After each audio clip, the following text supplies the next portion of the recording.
Hello class 11th and welcome to your economics classes. Students, today we will discuss the question answer of chapter number 3rd. I hope आपको chapter number 2nd consumer equilibrium utility analysis के question clear हो गए होंगे. अगर आपको उन questions में कोई भी problem है तो नीचे comment box पे write करना. आज हम पढ़ेंगे IC analysis के कुछ questions, ठीक है. ये क्वेश्चंस पढ़ने से पहले आप फर्स्ट ऑफ ऑल जो आईसी एनालिसिस वाला चैप्टर है वो क्लियर कर लेना अच्छे से. तो देखो हमारा जो फर्स्ट क्वेश्चन आता है वो आता है define indifference map. Indifference curve नहीं, यहाँ पर इनडिफरेंस मैप की बात की गई है. इनडिफरेंस मैप क्या होता है?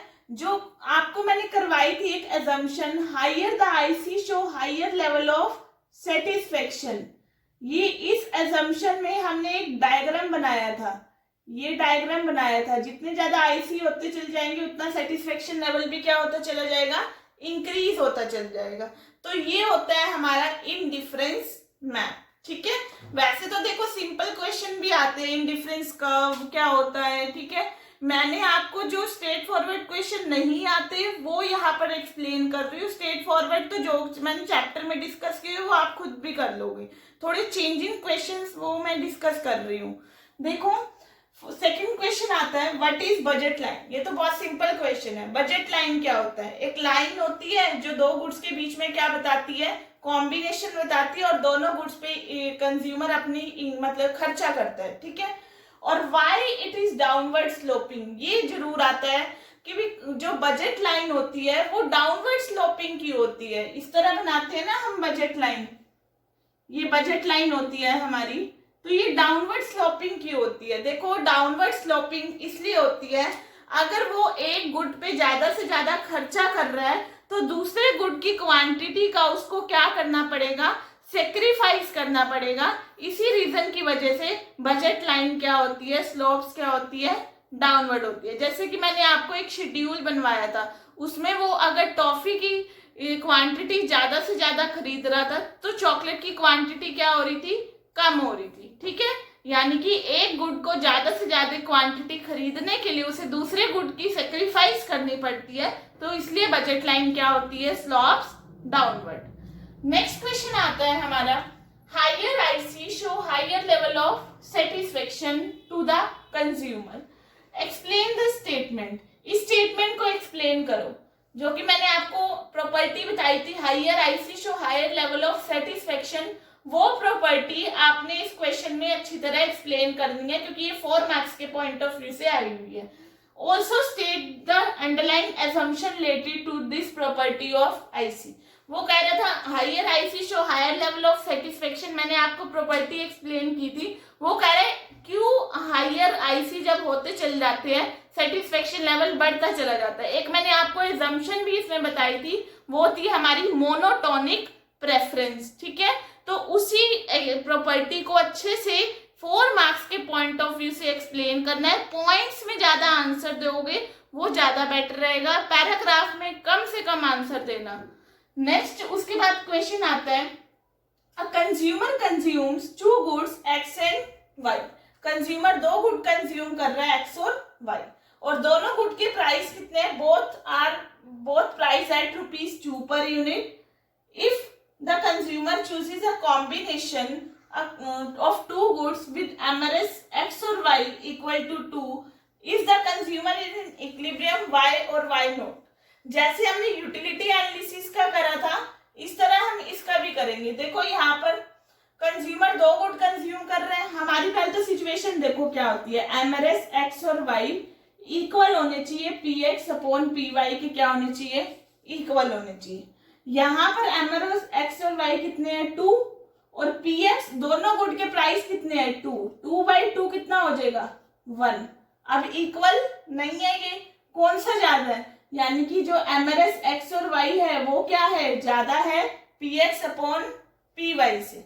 तो इस सिचुएशन को करेक्ट करने के लिए क्या करेंगे हम, एक्स गुड की कंजम्पशन क्या कर देंगे, इंक्रीज कर देंगे, जिससे वाई गुड को सेक्रीफाइस करना पड़ेगा, जिससे एमआरएस एक्स और वाई क्या होता चला जाएगा, कम होता चल जाएगा. और ये तब तक करते जाएंगे जब तक एमआरएस एक्स और वाई इक्वल नहीं हो जाता हमारा px अपॉन py के।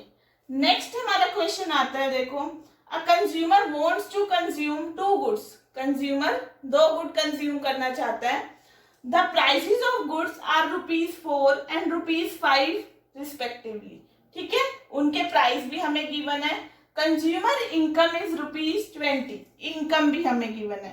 तो पहला क्वेश्चन आता है इसमें, right the equation of budget line. Budget line की इक्वेशन बताओ।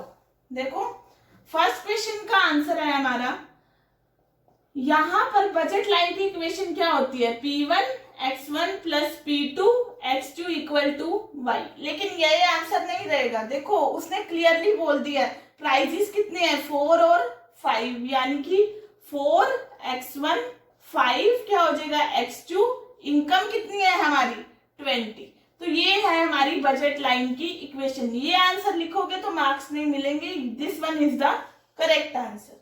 सेकंड क्या है, how much of good one can consumer consume if she spends her entire income on that good. वो कह रहे हैं कितने गुड वन वो कंज्यूम करेगी, कितनी टॉफी वो खाएगी, खरीदेगी, जब वो सारी की सारी इनकम अपनी उस गुड पे लगा देगी। देखो, यही इक्वेशन का हम यूज करते हैं, P1 x1 वाली इक्वेशन का। उसने कहा है सारी की सारी इनकम अब किस पे लगा रही है, गुड 1 पे। तो गुड 2 की इनकम गुड 2 पे तो कुछ नहीं लगा रही, सारी की सारी वो टॉफी खरीद रही है। तो चॉकलेट की कंजम्पशन क्या हो जाएगी, 0 हो जाएगी। यहाँ प्राइस कितना है हमारा, 4x1 प्लस 5x2 की कंजम्पशन 0, क्योंकि सारी की सारी वो क्या खरीद रही है, टॉफी परचेज कर रही है। ठीक है, इक्वल टू क्या हो जाएगा 20।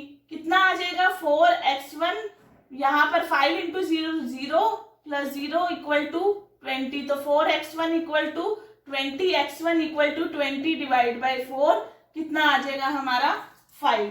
यानी कि how much unit of good can consumer consume, 5 unit of good she consuming. Clear है।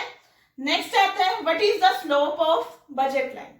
जो हमारी बजट लाइन है उसका क्या स्लोप होता है। देखो, जो बजट लाइन होती है उसका स्लोप होता है हमारा px अपॉन py। ठीक है, आ जाए अगर आपका स्लोप ऑफ बजट लाइन तो हमने लिखना है px अपॉन py। यहाँ पर px कितना गिवन है 4 और py कितना गिवन है 5। तो आंसर क्या हो जाएगा हमारा 4/5। तो ये थे हमारे कुछ क्वेश्चंस चैप्टर नंबर 3 के।